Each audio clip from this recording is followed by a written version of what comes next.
Kemudian 5 itu saya tanya gitu kan. Karena ini kan karena waktunya dibatasi 5 menit, saya tanya. Coba yang satu, Cid, apa mimpi kamu tentang Indonesia ke depan? Masih kan saya harus tahu. Mau saya mimpi Indonesia ke depan nanti kayak gini. Saya dapat itu jawabannya panjang. Terus yang kedua saya tanya, gimana? Wah ini lebih panjang. Wah bagus sampai dia cerita tentang Indonesia. Maunya begini, maunya begitu. Saya mikir ini sudah ada mimpi 2 orang, tapi siapa itu yang akan menjawab terhadap mimpi mereka? Wah berarti presiden juga nih. Maka saya kira ini terhadap mimpi-mimpi ini yang tadi disebutkan itu kan sangat bagus. Siapa yang akan memimpin gitu loh. Saya ingat ada 3 calon ada di antara 3. Siapa yang akan Oke. This is the menarik ya. Bayangkan dia lupa kalau KIB itu sendiri partainya, anggotanya sudah punya identitas. Oke, Golkar itu tidak menggunakan identitas tertentu ya, walaupun identitas juga katakanlah identitas yang sifatnya tidak sektarian. Tapi P3 itu jelas partai Islam, lambangnya pun Ka'bah. Nah, kalau PAN kita tidak tahu ya, apakah masih mengidentikan diri dengan Muhammadiyah ataukah sudah benar-benar sudah bebas begitu saja ya sebagai partai dengan basis kaum menengah perkotaan, muslim perkotaan. Jadi nggak mungkin tidak lepas dari identitas sama sekali ya. Justru kalau misalnya P3 itu tanpa identitas keislamannya ya dia bukan partai Islam lagi. Tidak ada yang istimewa dari PKB itu. Cawapres itu nanti akan diumumkan oleh Anies Baswedan. Cawapres yang kami inginkan itu bisa dari internal koalisi, bisa dari luar koalisi, lintas gender, dan yang paling penting adalah dia bisa kompatibel dengan Anies. Dia bisa membantu mendulang suara untuk perolehan kemenangan Anies. Dan kemarin Pak Anies sudah mulai agak transparan, dia sudah mulai mengunci teritori ini. Dia menyebut Jawa Timur secara istimewa. Saya punya data, tadi saya nggak sempat ungkapkan, ternyata Anies sudah 14 kali ke Jawa Timur. 14 kali ke Jawa Timur, sebagian besar itu dilakukan secara diam-diam, tirakat waktu bulan puasa. Jadi yang saya bilang dari awal tadi bahwa Jawa Timur ini bukan hanya istimewa potensinya, bukan cuma istimewa pemilihnya yang banyak, tapi pemimpin gitu, pantasnya gitu. Tadi mereka jawab dalam benak saya itu Ganjar Pranowo gitu. Karena saya tahu loh kalau anak-anak muda banyak yang seneng Ganjar Pranowo, saya Ganjar Pranowo. Anies Baswedan. Oh. Tapi kan udah ini apa udah kadung gitu ya. Siapa tahu ini lain gitu kan. Ternyata jawab lagi Anies sudah lagi. Kaget ya. Udah terlanjur sudah 3-3-nya gitu. Sama jawabannya gitu. Tapi kan saya harus fair. Wah, ya sudah. Waktunya udah diingetin, habis gitu kan. Ya sudah gini aja.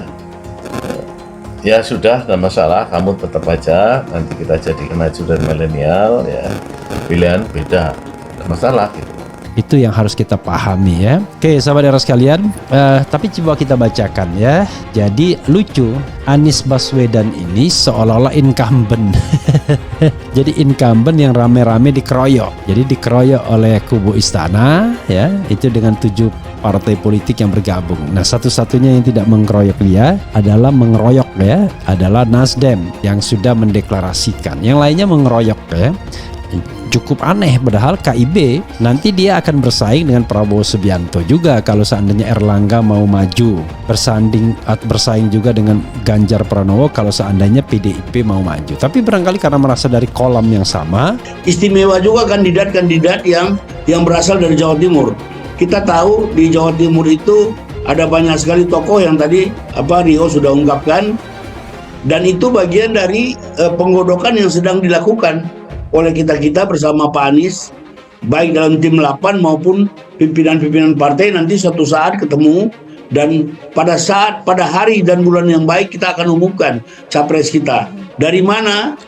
Salah satu sumbernya itu ya kemungkinannya di Jawa Timur seperti yang dikatakan oleh Pak Anies tadi. Jadi ya benar sekali analisa Rio dan Bono tadi bahwa Jawa Timur ini terlalu penting untuk tidak kita perhatikan, baik dari aspek vote-nya maupun potensi sebagai provinsi terbesar di Indonesia. Saya kira begitu, Mbak. Iya, itu sudah ada datanya, malah sekarang jadi punya. Sekarang saya jadi punya datanya karena itu udah ada masukan. Ternyata semuanya dari Depok. Jabodetabek. Artinya kemarin nggak sesuai harapan ya Pak. Pengennya jawabannya Pak Ganjar itu Pak. Jawaban dalam benak saya itu Pak Ganjar. Pak nyangka nggak Pak kalau itu potongan video itu jadi viral Pak? Ya enggak, saya udah. Tapi si Pak Bagus itu, Pak Bagus saya juga itu. Setelah pulang, ingat ini Pak Agus malah yang Pak Bagus itu ya polisi kan, dia kan sensitif tuh. Pak viral nih Pak, viral nih Pak. Pak Bagus yang ingat lah, biarin dah. Setelah viral gimana Pak? Lah ya biasa aja, saya berapa kali udah viral gitu. Siap. Mau mungkin ditakdirkan ya viral. Ada teguran Pak seperti apa? Oh enggak ada. Guyon ya. Oh, iya. Viral 3 mahasiswa pilih Anies, Bupati Banyumas, introspeksi pendukung Ganjar. Dikutip dari Detik Jateng, Banyumas, Bupati Banyumas Ahmad Hussein mengingatkan para pendukung Ganjar Pranowo agar bekerja ekstra untuk merebut hati para pemilih di pemilu 2024. Pernyataan itu berkaitan dengan video viral dialognya dengan perwakilan mahasiswa Universitas Jenderal Sudirman, Purwokerto yang memilih Anies Baswedan. Ini kan jadi introspeksi sebetulnya bagi teman-teman pendukung Ganjar Pranowo, berarti kita memang wajib untuk lebih komunikasi dengan anak muda. Ada yang perlu kita perbaiki. Saya juga akan berjuang bagaimanapun caranya, kata Hussein kepada wartawan Rabu 9 Agustus 2023. Menurut Hussein, merebut hati pemilih pemula tidak mudah, namun dia tetap bertekad mengkampanyekan Ganjar Pranowo sebagai calon presiden 2024. Pilihan itu tidak akan berubah, mahasiswa itu sudah tahu. Masing-masing sudah punya pegangan. Saya rasa tidak akan berubah, mungkin ada tapi tidak banyak, terangnya. Hussein menambahkan dirinya belum berniat untuk bergabung menjadi tim sukses Ganjar setelah masa jabatannya selesai pada September mendatang. Dukungannya kepada Ganjar selama ini atas nama pribadi. Saya belum ada niatan untuk gabung menjadi tim ses Ganjar. Saya itu kan tidak ada posisi apapun. Karena tahu saya kinerja Pak Ganjar selama 10 tahun memimpin Jawa Tengah luar biasa. Dia sangat komitmen terhadap kemakmuran rakyat, ucapnya. Bagi Hussein, Ganjar merupakan sosok yang ideal untuk menjadi presiden. Orangnya sangat luas, tidak kaku. Ada masalah apapun juga bisa mengerti. Posisi saya adalah sebagai orang yang mengetahui persis selama 10 tahun bersama. Beliau adalah yang terbaik bagi Indonesia, ujar dia. Seperti diketahui, potongan video dialog Bupati Banyumas Ahmad Hussein dengan 3 mahasiswa Universitas Jenderal Sudirman viral di media sosial. Hussein yang saat ini sedang menghadiri acara Sudirman Student Summit bertanya kepada perwakilan mahasiswa mengenai pilihan calon presiden 2024. Namun jawaban ketiga mahasiswa tersebut tidak sesuai di benaknya yang mengira mereka bakal memilih Ganjar. Ketiga mahasiswa tersebut kompak menjawab Anies Baswedan sebagai pilihan calon presiden 2024.